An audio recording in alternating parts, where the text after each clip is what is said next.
सभी भक्तों को जय बाबा की। एक बार फिर मैं आप सभी भक्तों के समक्ष उपस्थित हुआ हूँ भक्ति सागर पंचद्वार बराड़ा धाम चैनल के माध्यम से। देखो, आज हम बात करेंगे परमाणु युद्ध के बारे में कि अगर परमाणु युद्ध हो जाता है तो इस दुनिया में किस प्रकार से विनाश होगा, कैसे कैसे लोग मारे जाएंगे। और इसके बाद आप दूसरे स्तर पर देखो तो आने वाली पीढ़ी भी परेशान हो जाती है। किसी के समझ में नहीं आता है कि इस बीमारी का समाधान कैसे निकलेगा। तो कहने मतलब बहुत लंबा प्रभाव होता है परमाणु बम का।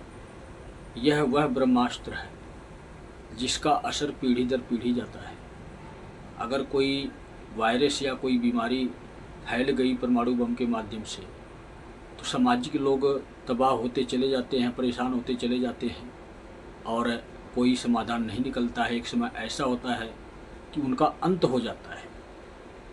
तो कितना बड़ा प्रभाव होगा यह आप लोग समझ नहीं सकते, अंदाज़ा नहीं लगा सकते। अगर मैं आप लोगों को ज़रा से भी कोई रास्ता बताता हूँ तो आप पाखंड समझते हो। आप यह समझते हो कि मुझे मेरे मार्ग से भटका रहे हैं, मेरा धर्म परिवर्तन करवा रहे हैं, मुझे मुस्लिम से हिंदू बना रहे हैं, मुझे ईसाई से हिंदू बना रहे हैं, या अन्य जाति या संस्था से निकाल कर हिंदुओं में शामिल कर रहे हैं। आपकी तो यह सोच और यह विचार है। सत्य आपको पता नहीं है, इसलिए मेरी बातों को आप असत्य समझते हो, झूठ समझते हो। इसीलिए आप लोगों का ये हाल हो रहा है। हमने आप लोगों को क्या बताया कि शमशान, एक वीडियो में यही बोला है ना कि जिधर देखोगे उधर शमशान ही शमशान होगा। और अभी तो वीडियो हमने अपलोड भी नहीं की है। आज मैं वीडियो ये बना रहा हूँ, बस मुझसे देखा नहीं गया। भारत देश की परिस्थिति, उन गरीबों की परिस्थिति जिनके ऊपर बीती है। आप लोगों ने न्यूज़ सुनी होगी ना कि लखनऊ में गरीबों की बस्ती में आग लग गई और इसके बाद अगले दिन दिल्ली के पास गाजियाबाद के आसपास गरीबों की बस्ती में आग लग गई। यह आग लगी तो गरीबों की ही बस्ती में क्यों लगी? क्या इस बारे में कोई विचार विमर्श करेगा आपस में? यह तो आपका ही फर्ज है ना। आग लगी तो गरीबों की बस्ती में ही क्यों लगी, और आज यहाँ लगी तो कल वहाँ लगी, वहाँ भी गरीबों की बस्ती में ही लगी। तो कुछ ना कुछ तो राज है इसमें। सोचते रहो आप क्या राज है, किसने आग लगाई है, किसने आग लगवाई है। कोई ना कोई तो बात है इसमें, और बहुत बड़ी बात है। जितनी बड़ी बात है उतनी बड़ी बात आप लोग सोच नहीं सकते हो, समझ नहीं सकते हो कि क्या बात है। तो मैं तो सिर्फ यही कहना चाहूँगा कि किसी गरीब की हाय नहीं लेनी चाहिए, और जो इंसान किसी गरीब की हाय लेता है वह कभी सुखी नहीं रहता है। उसके जीवन में ही दुख और दुख आता है। तो जब दुख आता है तो सुख कहाँ से आएगा? सुख के दिन जा चुके हैं, दुख के दिन आने वाले हैं। मैं बात कर रहा हूँ बीजेपी सरकार की कि बीजेपी सरकार के अब दुख के दिन आने वाले हैं। जो इंसान गरीबों के साथ अन्याय करता है तो उन गरीबों को इंसाफ कौन दिलवाता है?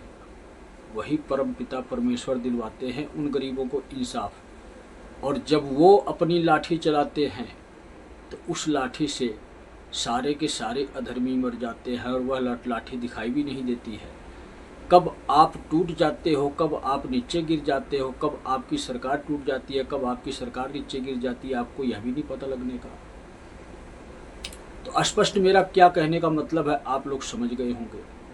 मैं सिर्फ यही कहना चाहता हूँ कि आप सोचो, आप विचार करो। अभी तो इस देश की राजधानी में आग लगी, लखनऊ में आग लगी, और इसके बाद इस देश का जो केंद्र है दिल्ली, वहाँ आग पहुँची। गरीबों के माध्यम से आग पहुँची। गरीबों की झोपड़ी में कोई भी आग लगाया हो, किसी भी प्रक्रिया से आग लगी हो, लेकिन जिसने भी लगाया उसने गलत किया, और उसकी वजह से अब तो दुनिया जलेगी, दुनिया में रहने वाले लोग जलेंगे।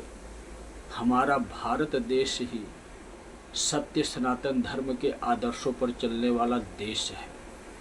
और जब इस देश को चलाने वाले लोग गरीबों पर अन्याय करेंगे तो वह लोग कभी भी अपने पद पर विराजमान नहीं रह सकते। इसलिए मैं कहता हूँ कि अब तो देखो, अब तो समझो। यह आखिरी वार्निंग है मेरी सरकार को भी। जिस किसी को यह संदेश सरकार तक पहुँचाना है पहुँचा सकता है।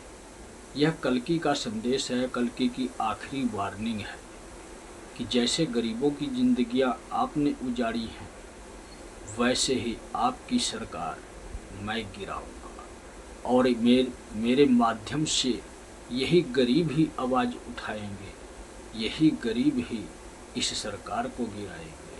तो सभी भक्तों को जय बाबा की।